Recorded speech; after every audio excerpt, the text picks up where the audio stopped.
माननीय देवेंद्र फडणवीस, आपल्या प्रभारी सुश्री सरोज पांडे, केंद्रीय मंत्रिमंडळातील माझे सहकारी माननीय प्रकाशजी हंसराजजी, आपल्या पक्षाचे सर्व महाराष्ट्रातील सर्व प्रमुख नेतागण, महाराष्ट्र सरकारमधील सर्व सन्मान्य मंत्रीगण आणि उपस्थित सर्व कार्यकर्ता बंधूंनो आणि भगिनींनो, भारतीय जनता पार्टी प्रदेश कार्यकारिणीची बैठक कमीत कमी वर्षातून 4दा होत असते.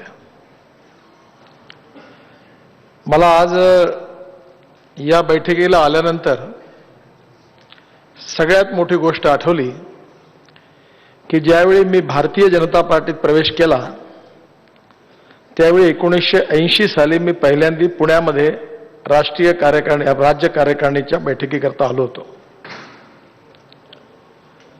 त्यावेळी अरविंद लेले आपले अध्यक्ष होते. अण्णा जोशी आणि अरविंद लेले इथले दोन स्थानिक आपले जुने कार्यकर्ते. आणि ही बैठक जेव्हा झाली तेव्हा स्वर्गीय लक्ष्मणराव मानकर त्यांच्याबरोबर मी नागपूरहून आलो होतो आणि महाराष्ट्र एक्सप्रेसने सकाळी उतरलो. माझ्या आयुष्यात हा प्रसंग मी कधीच विसरत नाही. अनेक वेळा मी हा सांगितलेला आहे. मानकरांबरोबर काही प्रचार साहित्य होतं.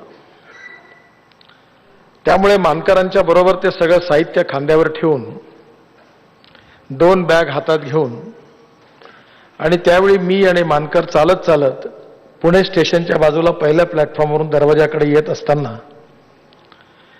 माझ्या मागून मला मोठा आवाज आला. आवाज कोणाचा म्हणून मागे वळून पाहिलं तर बरेच पोलीस होते. त्यावेळी महाराष्ट्राचे गृहराज्यमंत्री डॉक्टर श्रीकांत जिचकार हे त्याच गाडीने उतरले होते आणि ते मला मागे बघून त्यांनी आवाज दिला होता. माझ्या खांद्यावरचं सामान आणि हातात असणारं सामान बघून त्यांना वाईट वाटलं. त्यावेळी नागपूर विद्यापीठामध्ये विद्यार्थी नेता म्हणून ते आणि मी आम्ही विरोधी जरी असलो तरी आमच्या दोघांचे व्यक्तिगत संबंध खूप उत्तम होते. त्यांनी ताबडतोब आपल्या बरोबर असणाऱ्या सरकारी कर्मचाऱ्यांना सांगितलं की यांचं सामान तुम्ही पकडा. तर मी सांगितलं, डॉक्टर साहेब काही चिंता करू नका, हे सामान पक्षाचं आहे. आणि मला त्यांनी जवळून म्हटलं, नितीन, मी खूप वेळा तुला सांगितलं पण तू माझं ऐकत नाही. म्हणजे डॉक्टर साहेब काय झालं? त्यावेळेला तू खूप चांगला आहेस, चांगला नेता आहेस, तुला खूप उज्ज्वल भविष्य आहे, पण तू ज्या पक्षामध्ये आहे त्या पक्षाला मात्र भविष्य नाही आहे आणि त्यामुळे तू चुकीच्या मार्गावर चाललायस. तू काँग्रेसमध्ये ये आणि खरोखर तुला खूप चांगलं नेतृत्व मिळेल, तुझा चांगला फायदा होईल, तुझ्या जीवनात काही करू. त्यावेळी मी त्यांना म्हटलं, डॉक्टर साहेब तुम्ही म्हणता ते बरोबर आहे, पण माझ्या विचारावर आणि माझ्या संघटनेवर माझी श्रद्धा आहे. जरी माझं भविष्य उज्ज्वल नसेल आणि चांगलं नसेल तरी मी याच संघटनेत काम करीन. आणि डॉक्टर साहेब नाराज होऊ नका, वेळ प्रसंगी जर मी निराश झालो तर मी विहिरीत उडी मारून जीव देईन, पण मी काँग्रेसमध्ये कधी प्रवेश करणार नाही. त्यांनी नाद सोडून दिला आणि नंतर मी ऑटो रिक्षात बसलो. त्यावेळी आपले तळेगाव जिल्ह्यातले फार मोठं परिवारातलं घराणं आहे, शहा होते ते 2 कांचनबाई शहा. त्यांच्या घरी मी आणि मानकर गेलो होतो. त्याच्यानंतर जात असताना ऑटो रिक्षात बसल्यावर या स्टेशन समोरची भिंत आता काळ्या रंगाची आहे काय मला आठवत नाही, पण त्या भिंतीवर एक वाक्य लिहिलं होतं. बहुतेक त्यावेळी काँग्रेसचे उमेदवार प्रकाशजी आठवल, व्यंकटेश माडगुळकर, कोणी गदी माडगुळकरांचे चिरंजीव उभे होते त्यावेळी, श्रीधर माडगुळकर. आणि त्या काळ्या भिंतीवर लिहिलं होतं, पर्याय पर्याय म्हणून ओरडतात कोण, ज्यांचे लोकसभेत निवडून आले 2. ते वाक्य आणि तो प्रसंग. आणि आज जेव्हा मी कार्यकारिणीच्या बैठकीत आलो त्यावेळी मला एवढा आनंद झाला की किती मंत्री आहेत, किती खासदार आहेत, किती आमदार आहेत,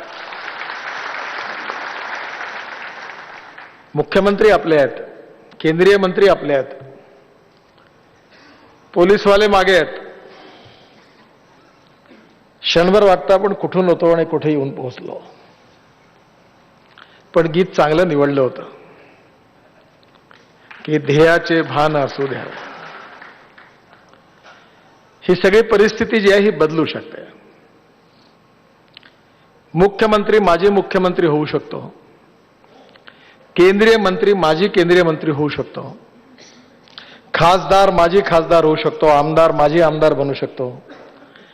पण कार्यकर्ता कधी माजी कार्यकर्ता बनू शकत नाही. तो आयुष्यभर कार्यकर्ता असतो. आणि आपल्या पक्षाची सगळ्यात मोठी ताकद कोणती असेल तर कार्यकर्ता आहे. ध्येयवादी कार्यकर्ता ही आपल्या पक्षाची सगळ्यात मोठी ताकद आणि शक्ती आहे. आणि या कार्यकर्त्यांनी अनेक संकट भोगलेली आहेत. ज्यावेळी सत्ता आपल्यापासून अनेक मैल दूर होती, त्यावेळी उपहास होता, अपमान होता, सन्मान नव्हती, प्रतिष्ठा नव्हती, सत्ता नव्हती, विनोदाचा विषय आपली पार्टी आणि आपले कार्यकर्ते आणि नेते होते. पण त्याही काळामध्ये प्रवाहाच्या विरुद्ध जाऊन आपल्या कार्यकर्त्यांनी, जुन्या कार्यकर्त्यांनी परिश्रम घेतले, आपला विचार जिवंत ठेवला, आपली संघटना जिवंत ठेवली. आणि त्या कार्यकर्त्यांनी घेतलेल्या परिश्रमामुळेच माझ्यासारखे, देवेंद्रजी सारखे तरुण माणसं, ज्यांना आमच्या जीवनामध्ये कुठेतरी सत्तेच्या शिखरावर बसण्याची संधी मिळाली. एकाने चांगलं सांगितलेलं आहे मराठी साहित्यिकांनी की कुठलाही इतिहास हा लोडावर टेकून अत्तर आणि गुलाबपणाच्या सुगंधात मद्याचा घोट घेऊन आनंदात लिहिला जात नाही, तर इतिहास हा रक्ताच्या थारोळ्यात, घामाच्या आणि परिश्रमाच्या थेंबाने लिहिला जातो. आणि म्हणून आपल्या पक्षाचा इतिहास त्या लाखो कार्यकर्त्यांच्या समर्पणातून निर्माण झालेला इतिहास आहे. आणि या इतिहासाच्या मागचं ध्येय जर काही असेल तर राष्ट्रवाद आणि राष्ट्राची सर्वांगीण उन्नती आणि विकास हे त्याचं ध्येय आहे. हम दो चार रहे न रहे पर तेरा वैभव अमर रहे मा, असं म्हणत अनेक वेड्या कार्यकर्त्यांनी गरिबीच्या दुःखात आपलं आयुष्य काढलं, संकटात आयुष्य काढलं. आता या ठिकाणी चंद्रकांत दादांचा उल्लेख करत, त्या काळामध्ये त्यांच्या जीवनाची सुरुवात कशी झाली आणि विद्यार्थी परिषदेच्या संबंधात आल्यानंतर त्यांनी संघटनेमध्ये त्यांच्यावर जबाबदाऱ्या कशा पडल्या आणि आयुष्यभर एक पूर्णवेळ कार्यकर्ता म्हणून त्यांनी काम कसं केलं, हे कधीतरी तुम्ही जरूर समजून घ्या. आनंदाच्या आणि ज्यावेळी सत्ता आणि संपत्ती जवळ असते त्यावेळी घरामध्ये कलह होतो. जेव्हा गरिबी भूकमरी असते आणि गरिबीच्या काळामध्ये कोणाच जवळ काही नसतं तेव्हा घरात आनंद असतो. दुसऱ्याच्या यशात सहभागी होणं हे खूप कठीण आहे.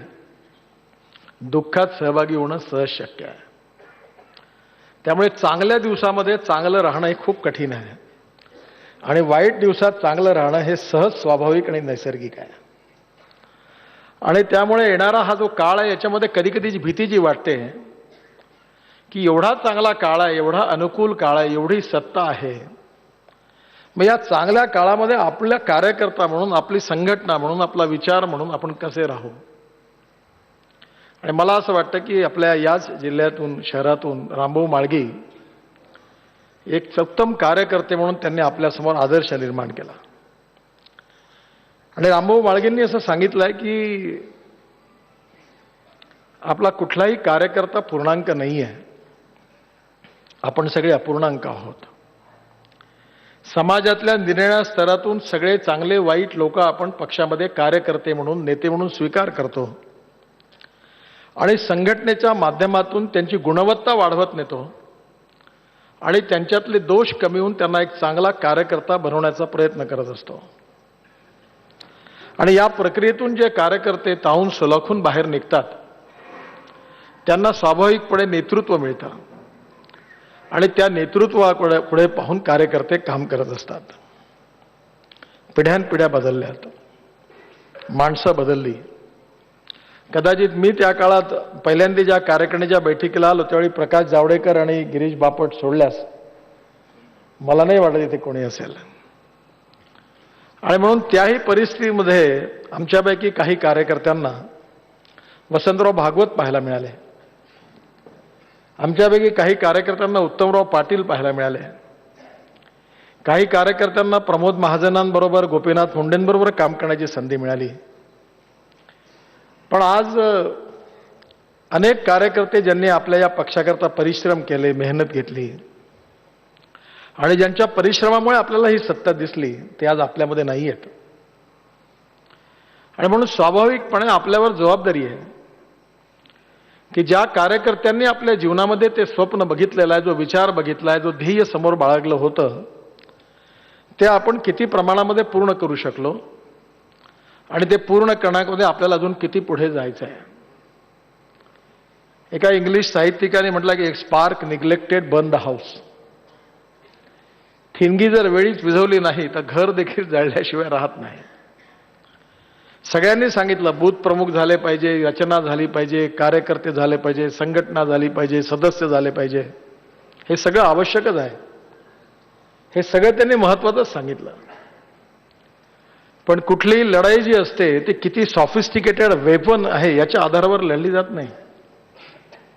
लढाई मनातून आणि हृदयातून लढली जाते. आम्ही सगळेजण छत्रपती शिवाजी महाराजांचं जीवन आदर्शवत मानतो. यशवंत, कीर्तिवंत, वरदवंत, सामर्थ्यवंत, जाणता राजा. म्हणजे कुठल्याही मंत्र्यांनी, मुख्यमंत्र्यांनी जर कधी छत्रपती शिवाजी महाराजांचं चरित्र वाचलं तर छत्रपती शिवाजी महाराजांचा इतका मोठा आदर्श आमच्या जीवनात कोणीच नाही. आदर्श पिता, आदर्श राजा, सगळ्या बाबतीतच ते आदर्श होते. आणि त्यांचं एक उत्तम उदाहरण आहे पुण्याचं की ज्यावेळी शिवशाहीवर आघात करण्याकरता आदिलशहाने शाहिस्ते खानची फौज पाठवली होती त्याचं वर्णन इतिहासकारांनी खूप सुंदर केलेलं आहे. लाखोची फौज घेऊन खान आला. पुण्याच्या लाल महालामध्ये त्याचा पूर्णपणे सगळ्या सैनिकांचा, त्यावेळी सगळे लाखो सैनिक होते, तोफगाळा होता, सगळ्या प्रकारची शस्त्र होती. आणि त्यावेळी स्वाभाविकपणे जिजाऊंना असं वाटलं की हे संकट खूप मोठं आहे. आणि जसा शाहिस्ते खान आला त्याने अनेक मंदिरं उद्ध्वस्त केली, लोकांवर अन्याय अत्याचार केले, लुटालूट सुरू केली, जाळपोळ सुरू केली. आणि आता या स्वराज्यावरचा सूर्य मावळणार अशा प्रकारची भावना जनतेमध्ये निर्माण झाली. छत्रपती शिवाजी महाराज त्यावेळी रायगडावर विचार करत होते काय करायचंय. त्यावेळी जिजाऊंनी सांगितलं की राजे संकट मोठं आहे. राजांनी विचार केला आणि आपल्या निवडक सहकाऱ्यांबरोबर, ज्याची संख्या 2 आकड्यात होती, रात्री त्यांनी लाल महालावर हल्ला केला आणि राजे डायरेक्ट शाहिस्ते खान ज्या ठिकाणी होते त्या ठिकाणी पोहोचले. राजांना पाहिल्यावर खान घाबरला आणि पळायला लागला. खिडकीतून उडी मारली राजांनी तलवार मारली, त्याचे बोटं कापल्या गेले आणि शाहिस्ते खानाने आपलं सैन्य वापस घेऊन पुन्हा एकदा शाहिस्ते खान आणि सगळे वापस गेले आणि स्वराज्यावरचं संकट टळलं. मी एवढा करता हे उदाहरण तुम्हाला सांगितलं की शाहिस्ते खानाबरोबर लाखोंची फौज होती आणि शिवशाहीमध्ये छत्रपती फक्त 15, 20, 25 आपल्या सवंगड्यासह लाल महालात घुसले होते. मला माहिती नाही पण त्यावेळी त्यांनी शहाला त्यांच्या सैनिकांना चकवण्याकरता बैलांच्या खांद्याला, शिंगांना त्यांनी ते मशाली बांधल्या होत्या आणि त्यांना वाटलं की, फौजला वाटलं की शिवाजी महाराज तिकडे पळालेत. सगळ्या फौजा तिकडे गेल्या आणि महाराज निघून पण गेले, आले आणि निघून गेले. आणि निवडक सहकाऱ्यांनी खानाला वापस पाठवलं.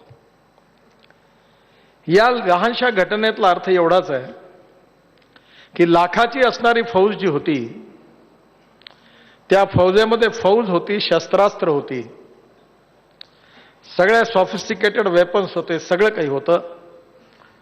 पण मनापासून, हृदयापासून स्वराज्यावर जसं प्रेम करणारे शिवशाहीमध्ये सवंगडी शिवाजी महाराजांचे होते की आपल्या राजाकरता प्राण देण्याकरता चढावड होती, ते सवंगडी मात्र खानाच्या फौजेत नव्हते.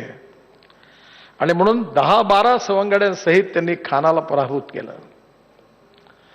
त्यामुळे येणाऱ्या काळामधली लढत, किती सरकारने चांगलं काम केलं, आम्ही किती रोड बांधले, किती पूल बांधले, किती नोकऱ्या मिळाल्या, किती उद्योग आलेत, हे सगळं महत्वाचं आहे. पण याहून सगळ्यात जास्त महत्वाचं आहे की आपला कार्यकर्ता जो या ठिकाणी काम करणारा आहे, त्यातही आज काळाप्रमाणे पुष्कळ बदल झालेला आहे. पक्षाचा विस्तार झालेला आहे, तो विस्तार गुणात्मकही झाला पाहिजे आणि संख्यात्मकही झाला पाहिजे. आणि त्यामुळे स्वाभाविकपणे जुन्या कार्यकर्त्याबरोबर नवीन कार्यकर्ते मोठ्या प्रमाणात आलेले आहेत. नवीन येणाऱ्या नेत्यांना आणि कार्यकर्त्यांना जसं नवीन मुलगी आपल्या घरात आल्यानंतर त्या सून आणि सासऱ्याच्या मुखातून शब्द निघतात की आमची सून आमच्या मुलीसारखी आहे, तेव्हा त्या घरातल्या परिवाराच्या सुखाला काही अर्थ असतो.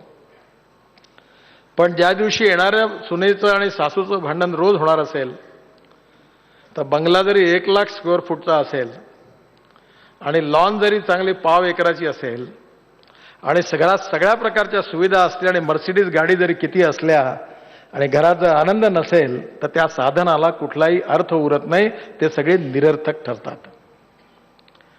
त्यामुळे ज्यावेळी सत्ता असते, ज्यावेळी यश मिळत असतं, ज्यावेळी आपण मोठ्या पदावर असतो, त्यावेळी परिवाराची आणि कार्यकर्त्यांची देखभाल ही जास्त चांगल्या रीतीने करण्याची आवश्यकता असते. आणि म्हणून महत्वाची गोष्ट अशी आहे की आपल्या सगळ्यांना आपली संघटना, आपला विचार आणि आपला ध्येयवाद याच्याबद्दलचा विसर पडता कामा नये. आणि जो कार्यकर्ता आहे, त्या कार्यकर्त्याला नेहमीच हे कळलं पाहिजे की आपण काम कशा करता करतोय. आणि म्हणून प्रत्येक कार्यकारिणीच्या बैठकीतून आपलं उद्दिष्ट काय, आपला ध्येयवाद काय, याची उजळणी आपण करत असतो. आणि म्हणून ही उजळणी आपण सगळ्यांनी 2 दिवस केलेली आहे. येणाऱ्या भविष्य काळामध्ये अनेक आव्हानं आहेत आणि मी तर नेहमी म्हणतो की आव्हानांना घाबरून राहू नये. आव्हानं झेलली पाहिजे, लढाई पुढवून केली पाहिजे, मागे पुढे नाही. गनिमी काव्यानी लढाई करेल ते एक तंत्र आहे. त्यामुळे अनेक वेळा लढाई कराव्या लागतील, काही वेळा स्वकीय देखील लढाई करता पुढे येतील, त्यांनाही पण लढाई करावी लागेल. आणि ही लढाई जर उद्दिष्टाकरता असेल, विचाराकरता असेल, तर लढाईत आपण निश्चितपणे जिंकू. पण ही लढाई लढत असताना आपल्या सैनिकांचं मनोबल, त्यांची व्हिजन, त्यांची शक्ती, त्यांची ताकद कशात आहे, हे सगळ्यात जास्त नेतृत्वाला देखील समजून घेण्याची आवश्यकता आहे. आपले कार्यकर्ते जे आहेत त्यांना आपण परिवार मानतो आणि आपल्या कार्यकर्त्यामधल्या सुखदुःखाशी आपण समरस होतो. एखाद्या कार्यकर्त्याला जर हार्ट अटॅक आला तर सगळी पार्टी अस्वस्थ होते आणि त्याचं ऑपरेशन कसं होईल याची चिंता करते. आणि त्याच्या मागे उभी राहिली तर तो कार्यकर्त्याला वाटतं की भारतीय जनता पार्टी माझा परिवार आहे. पण वय चांगलं आहे, उत्तम रीतीने काम करतो आणि जेव्हा संकटात सापडतो तेव्हा पक्षामधले कोणी नेतेही त्याला विचारत नाहीत, कार्यकर्तेही विचारत नाहीत. जेव्हा तो हताश होतो, निराश होतो, त्याचं मनस्वास्थ्य खराब होतं, तेव्हा तो कार्यकर्ता लढाई लढू शकत नाही. आणि म्हणून वाईट दिवसामध्ये मनोबल टिकवून ठेवणं सहज शक्य आहे, पण चांगल्या दिवसामध्ये मनोबल टिकवणं खूप कठीण आहे. आणि मध्य प्रदेश, महाराष्ट्र, आपल्याला देशामध्ये असे काही आपले प्रदेश आहेत की आपल्या संघटनेच्या विस्ताराला अतिशय चांगला असा गुणात्मक दर्जा प्राप्त झालेला आहे. आणि म्हणून वाढत्या प्रभावाच्या बरोबर आपल्या कार्यकर्त्यामधलं कार्यकर्ते पण जोपासण्यामध्ये आपण सगळ्यांनी काळजी घेतली पाहिजे. एकाने सांगितलं आहे की पॉलिटिक्स हा असा खेळ आहे की द्वेष, मत्सर, हेवा हे सगळे याचे नैसर्गिक गुण आहे. कोणी हेही म्हटलंय की राजकारण हा मूर्खांचा खेळ आहे आणि त्यामुळे चांगले वाईट सगळ्या प्रकारची माणसं आहेत. पण सुरेश भटांची कविता सुंदर आहे, रंगात रंगुनी रंग माझा वेगळा. या राजकारणाच्या अनेक रंगामध्ये रंगून जो माझा ओरिजिनल रंग आहे तो जर कायम राहणार असेल तरच आपण भविष्यामध्ये पुढे टिकणार आहोत. आपला स्कूल ऑफ थॉट, आपला विचार, आपल्या जुन्या कार्यकर्त्यांनी कार्यकर्ता म्हणून निर्माण केलेला आदर्श हा आपल्या नवीन कार्यकर्त्यांसमोर जाणार असेल तर निश्चितपणे आपल्या संघटनेचा पुढे विस्तारामध्ये अतिशय उत्तम प्रभाव निर्माण होणार आहे. पण आमच्यासारखेच प्रमुख कार्यकर्ते वागताना त्यांचं चालचलन, व्यवहार आणि चरित्रच वेगळं व्हायला लागलं तर नवीन येणाऱ्या कार्यकर्त्यांना वाटेल की हा पक्ष कसा आहे. आणि म्हणून आपल्या सगळ्यांवर सगळ्यात मोठी जबाबदारी आहे की येणारा जो नवीन माणूस आपल्या पक्षामध्ये आहे त्याला सामावून घेणं आणि त्याला सामावून घेत असताना आपल्या विचारा अनुकूल बनवणं. सगळेच काही भारतीय जनता पार्टीच्या विचारामुळे प्रभावितून आपल्याकडे आले असं नाही आहे आणि शक्य पण नाही आणि राजकारणात हे होतही नाही.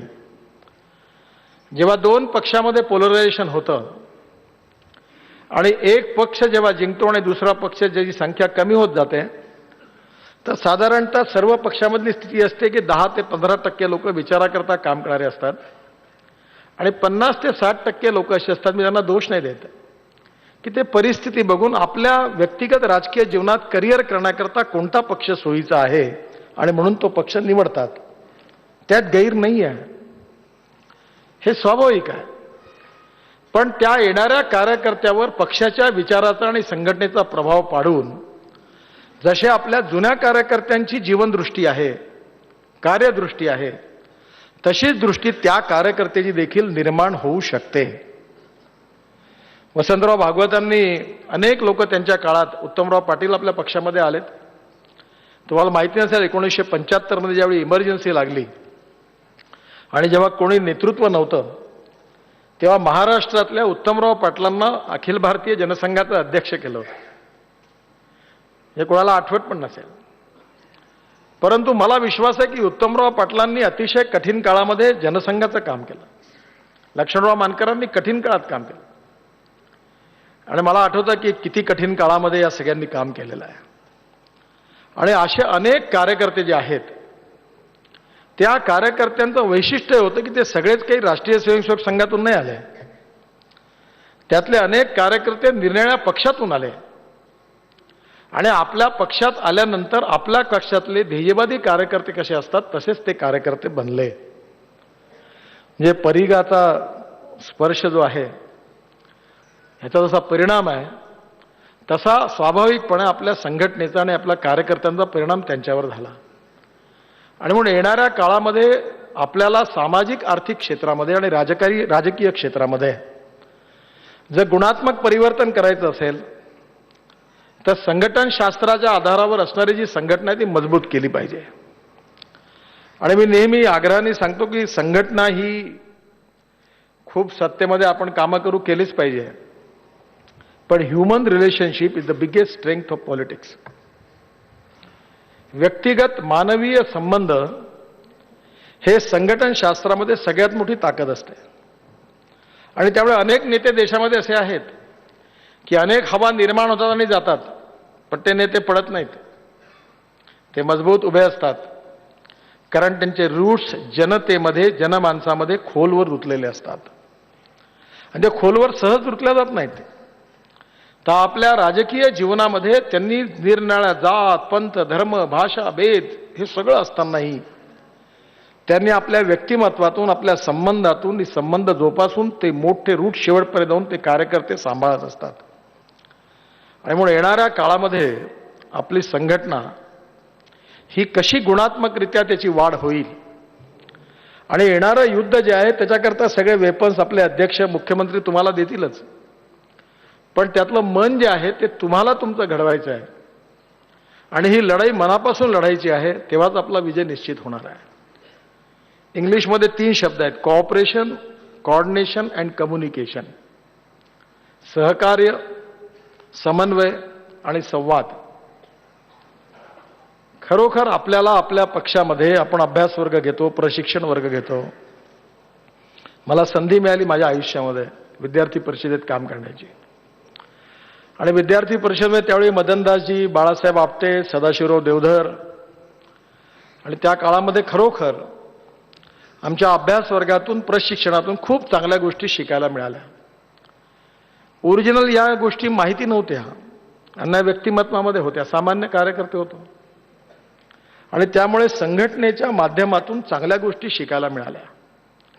मला एकाने विचारलं की चांगलं होण्याचा मार्ग काय, तर म्हटलं सोपा मार्ग एवढाच आहे की आपल्या बाजूला जे मोठे आणि लहान चांगले कार्यकर्ते आहेत त्यांचे चांगले गुण जर आढळले तर प्रचलित भाषेमध्ये त्यांच्या चांगल्या गुणाची कॉपी बिनदिक्कत केली पाहिजे आणि हे करण्यामध्ये काही अडचण नाही आहे.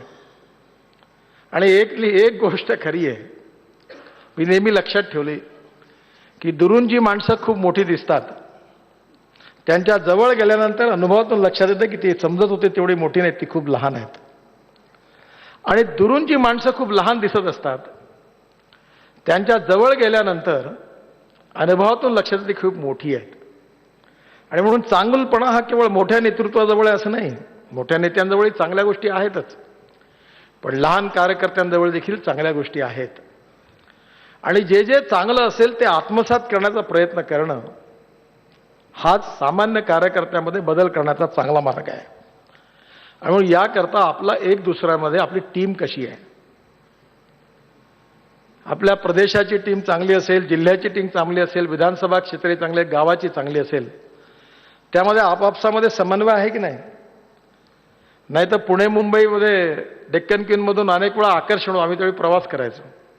त्या खंडाळ्याच्या घाटामध्ये त्याला डबल इंजिन लागायचं, पण ते इंजिन असं होतं की ते पुढचं इंजिन खिचायचं आणि मागचं इंजिन पण खिचायचं, त्या गाडीला ताकद द्यायचं आणि मग गाडी चढायची. पण कधी कधी विचार असा यायचा की एक इंजिन एका दिशेने खिचताना एक इंजिन एका दिशेने खिचताय तर काय होईल, गाडी आहे तिथेच थांबेल. त्यामुळे गावातले, शहरातले, जिल्ह्यातले आणि राज्यातले इंजिनांच्या दिशा कशा आहेत हाही प्रश्न महत्वाचा आहे.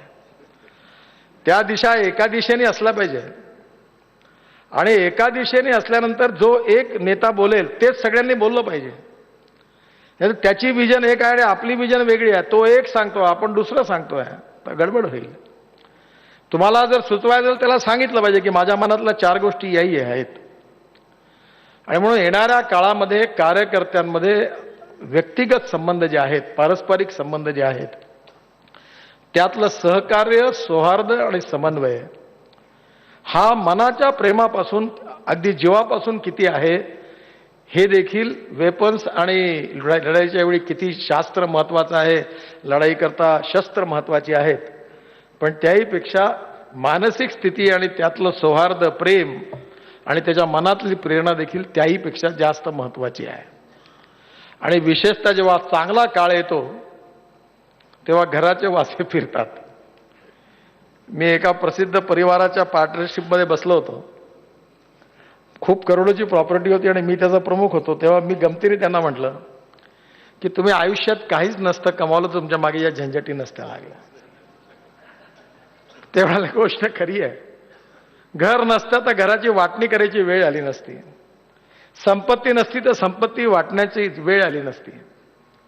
आणि म्हणून जेव्हा घर छोटं होतं, जेव्हा घरामध्ये रस्त्या कॉर्पोरेशनच्या नळावरून पाणी आणायची व्यवस्था होती, घरामध्ये झोपायला जागा नव्हती, घरामध्ये एकच बाथरूम होती, एकच लॅट्रिन होता, समोर ठेवायला स्कूटर सायकल ठेवायलाही जागा नव्हती, 2 वेळची खायची सोय नव्हती, तेव्हा घरात आनंद होता, समाधान होतं.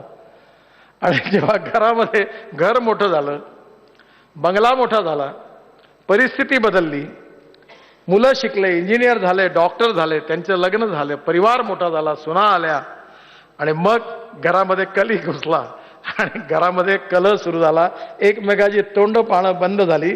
तेव्हा आई वडिलांनी म्हटलं या घराला पुन्हा सुखासनी जायचं असेल तर एकच काम आहे, पुन्हा एकदा परमेश्वरा हे सगळं घेऊन जा आणि पुन्हा एकदा गरिबीच मला पाठव, तवच आम्हाला आनंद मिळेल, तोपर्यंत मिळणार नाही. पण हे त्यांचं म्हणणं योग्य नाही आहे. आपल्याला असं घर निर्माण करायचं आहे की जे गरिबीत असतानाही चांगलं होतं आणि अनुकूल परिस्थितीत देखील घरात आनंद असणारं आदर्श घर झालं पाहिजे, हाच आपला ध्येयवाद आहे. आणि याचे घटक तुम्ही आहात, स्टेक होल्डर्स आहात.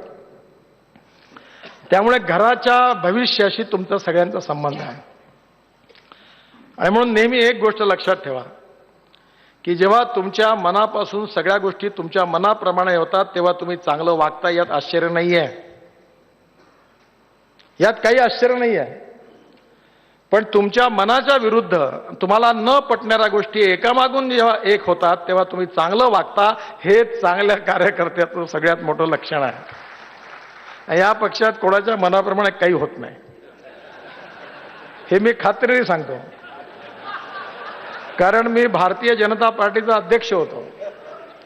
ही पार्टी ना अटल बिहारींच्या तंत्रांनी चालली, ना अडवाणींच्या तंत्रांनी चालली, ना माझ्या तंत्रांनी चालली, ना अमित शहाच्या तंत्रांनी चालली, ना नरेंद्र मोदींच्या तंत्रांनी चालली. कोणी मुख्यमंत्री बनला त्याला सगळे निर्णय, असं काही होत नाही. त्यामुळे ही पार्टी हिचं एक वेगळं कॅरेक्टर आहे.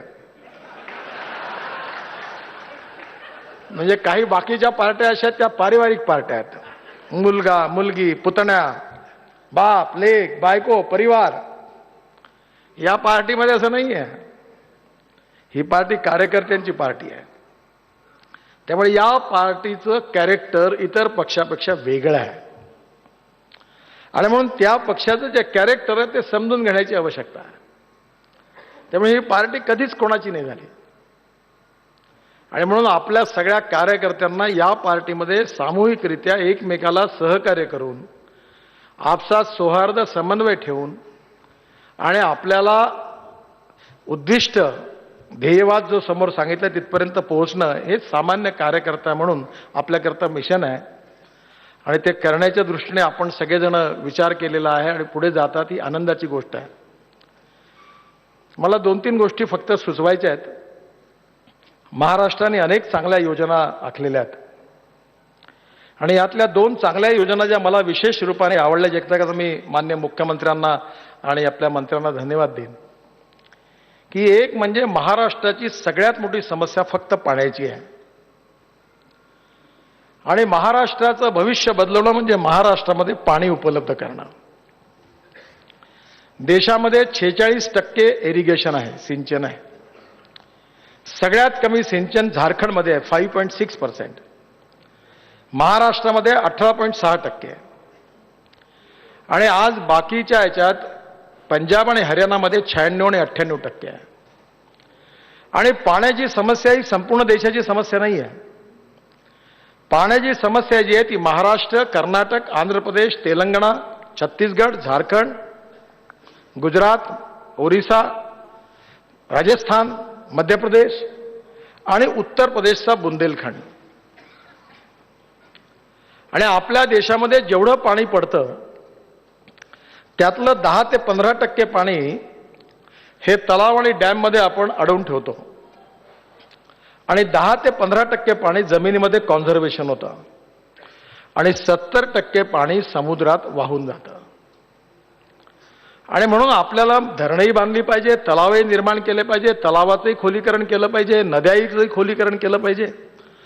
आणि हे जे जलशिवारासारख्या ज्या योजना महाराष्ट्राने एक चांगला आदर्श निर्माण केला, या योजनेतून महाराष्ट्रातलं सिंचन कुठल्याही परिस्थितीत 50%च्या वरती आपण नेलं पाहिजे.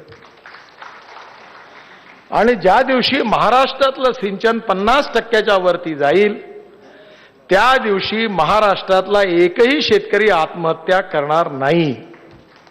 आणि पुणे मुंबईचे जे अर्बन प्रॉब्लेम्स आहेत झोपडपट्ट्यातले, हे प्रॉब्लेम सुटतील, कारण कोणीही रोजगाराकरता मुंबई आणि पुण्याकडे येणार नाही. आणि या पाण्याच्या प्रश्नाकरता माननीय मुख्यमंत्र्यांनी हे जे जलशिवाराची जी योजना ठेवली, मी स्वतःही पण यात काम करतो अनेक वर्षापासून. चित्र बदललं, गावं बदलली, सोशो इकॉनॉमिक सिनेरो बदलला. आणि म्हणून आपण भारतीय जनता पार्टीच्या कार्यकर्ते म्हणून एवढा जर संकल्प केला की आम्ही आमच्या प्रत्येक गावामध्ये कुठे ना कुठे नदी आहे, नाला आहेच, त्याचं खोलीकरण करू आणि ज्या ठिकाणी पाणी अडवू. आणि हे जर पाणी अडवण्याचं काम आपण जर केलं तर मी तुम्हाला सांगतो आपल्या गावाचं चित्र बदलल्याशिवाय राहणार नाही. आपल्या इतिहासामध्ये, स्वातंत्र्याच्या इतिहासामध्ये मदनलाल धिंगरा नावाचे क्रांतिकारक आहेत ज्यांचा इतिहास आपण वाचला आहे. ते नेहमी असं म्हणायचे की सगळे हिंदुस्थानी जर एका वेळी थुकले तरी इंग्रज वाहून जातील, पण ती वेळ कधी आली नाही. तसं आपल्या महाराष्ट्रामध्ये प्रत्येक ग्रामपंचायतीमध्ये, प्रत्येक जिल्हा परिषद सदस्य, प्रत्येक पंचायत समिती सदस्यांनी ठरवलं की माझ्या गावामध्ये मी जलसंवर्धनाचा कार्यक्रम करीन. प्रत्येक आता आम्ही प्रयत्न करतो की प्रत्येक ब्रिज कम बंधारा बांधला पाहिजे. मागे उमा भारती जी मुंबईला आल्या आणि आपलं हे पहिलं सरकार आहे की ज्या सरकारने 80,000 कोटी रुपये पहिल्या वेळी वित्तमंत्र्यांनी बजेटमध्ये ठेवले आहेत, AIBP मध्ये असणारे जे राष्ट्रीय प्रकल्प पूर्ण करण्याकरता 80,000 कोटी रुपये 4 वर्षात आपण खर्च करणार आहे. 80,000 कोटी. आणि या मध्ये 28 प्रकल्प, 28 की 29 किती, 28 प्रकल्प महाराष्ट्राचे आहेत. आणि मी उमा भारतींना विनंती केली की लातूरला पाणी गाडीने चाललंय, आम्ही पाण्याची समस्या आहे, शेतकरी आत्महत्या करून राहिले आहेत. तुम्ही महाराष्ट्राचा वेगळा विचार केला पाहिजे. देवेंद्रजींनी केला, गिरीश महाजनांनी त्यांना केला, त्यांनी आता या बाबतीत मदत करायला सुरुवात केली आहे. त्यामुळे जास्तीत जास्त शेअर यातला महाराष्ट्राला मिळणार आहे. आणि दुसरा ऐतिहासिक निर्णय जो केलेला आहे तो प्रधानमंत्री सिंचन योजना, की आपण डॅम बांधलेले आहे पण कॅनॉल सिस्टीम नाही आहे. त्यामुळे प्रत्येक जिल्ह्याची योजना तयार झालेली आहे. आणि आता इथपर्यंत विचार केला आहे की कॅनॉलच्या ऐवजी पाईपलाईनमधून पाणी देता येईल का, आणि त्यामुळे आहे त्या पाण्याचा जास्तीत जास्त वापर कसा करायचा. त्या प्रधानमंत्री सिंचन योजनेत दरवर्षी 20,000 कोटी म्हणजे 3-4 वर्षात ती 1 लाख कोटी होणार. आणि हे 1 लाख कोटी AIBPचे, हे 2 लाख कोटी रुपये जे आहेत हे जर पूर्णपणे योग्य प्रकारे खर्च झाले तर या देशामध्ये 2 कोटी हेक्टर जमीन पाण्याखाली येणार आहे. 2 कोटी हेक्टर. आणि ज्यातून आपलं कृषी उत्पादन जे आहे हे दुप्पट होऊ शकतं. आणि म्हणून आज महाराष्ट्राच्या विकासामध्ये इंडस्ट्रियल डेव्हलपमेंट आली पाहिजे. काल प्लॅनिंग कमिशनतर्फे प्रधानमंत्र्यांनी PMO मध्ये एक प्रेझेंटेशन ठेवलं होतं आणि त्या प्रेझेंटेशन 3 तास चाललं. आणि रोड सेक्टर आणि शिपिंग, वॉटरवेज या संबंधी पण चर्चा होती की देशामध्ये आपलं वैशिष्ट्य आपल्या सरकारचं सगळ्यात काही असेल तर रोजगार निर्माण करणारी अर्थव्यवस्था हे आपल्या सरकारचं सगळ्यात मोठं आर्थिक धोरण आहे.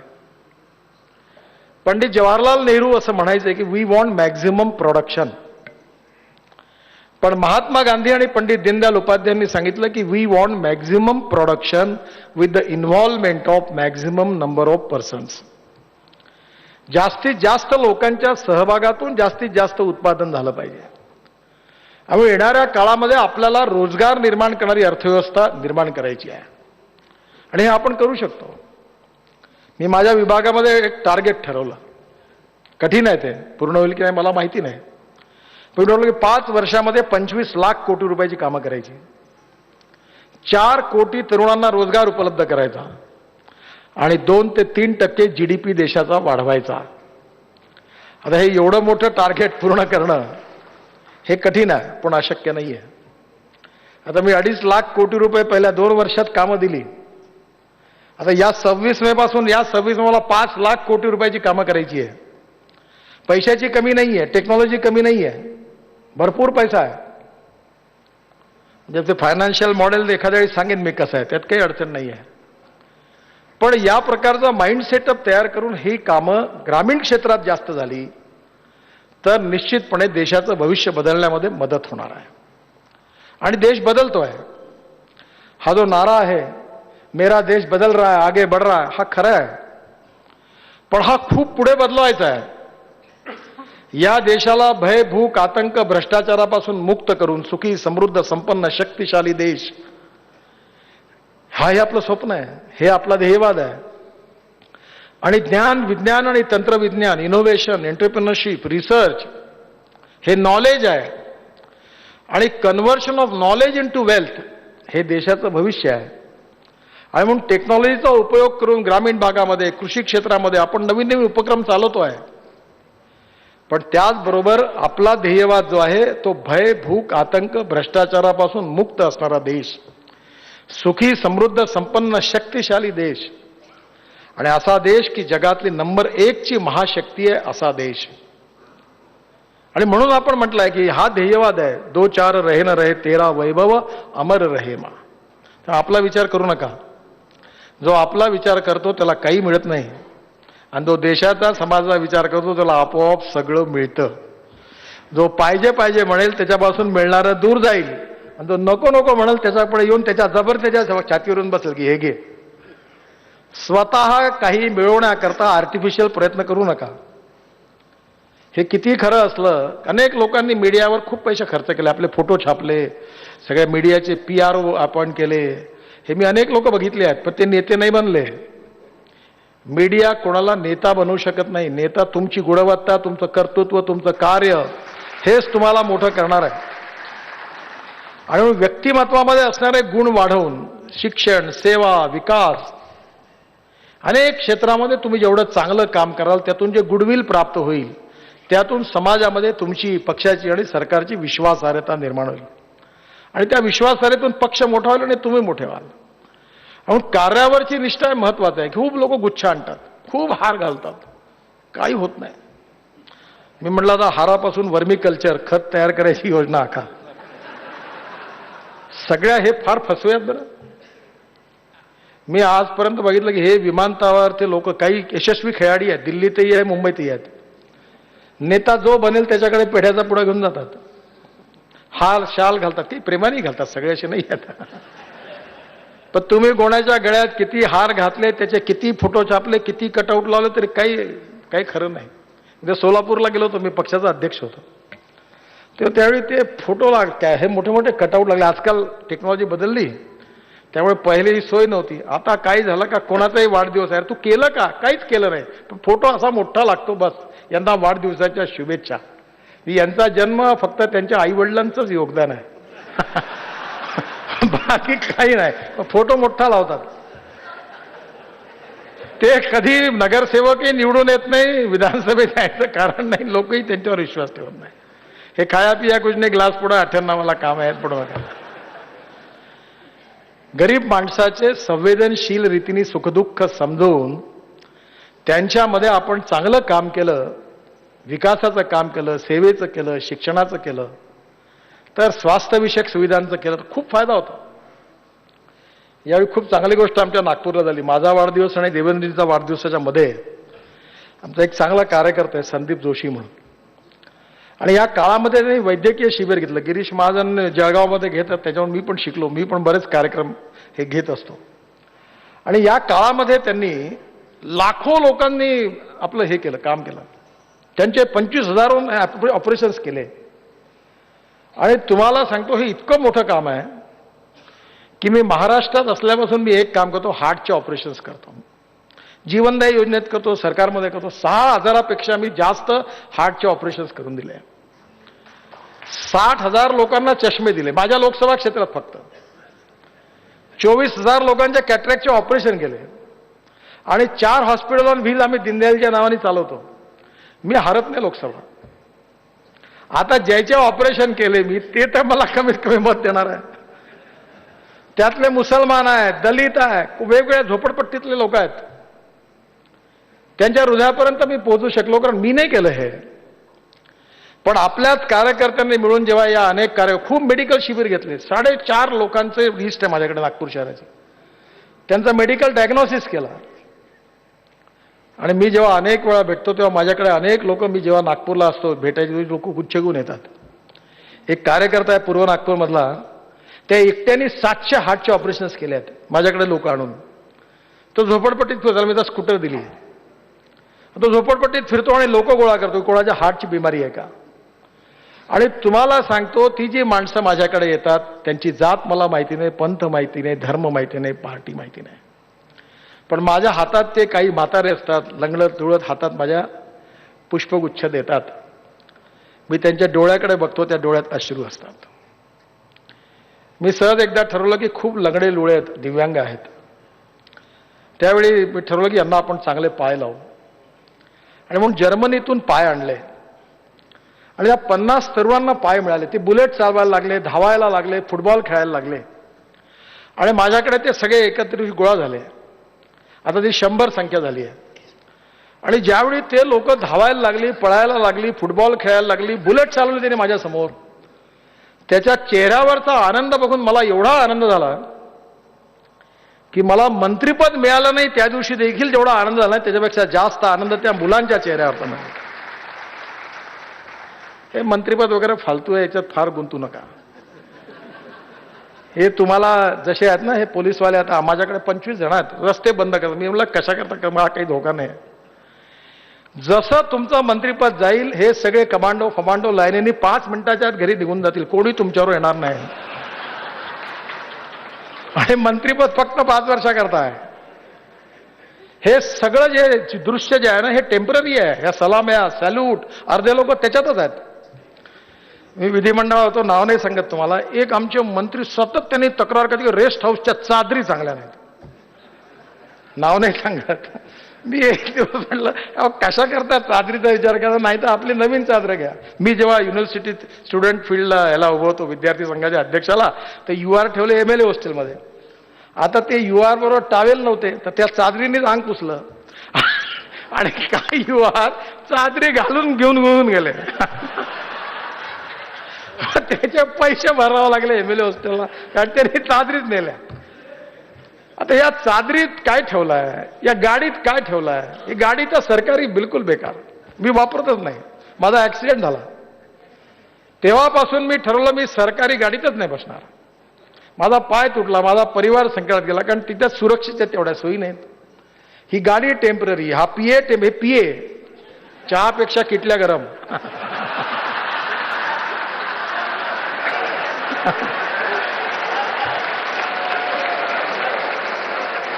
मी महाराष्ट्रातलं सांगत नाही आहे बरं.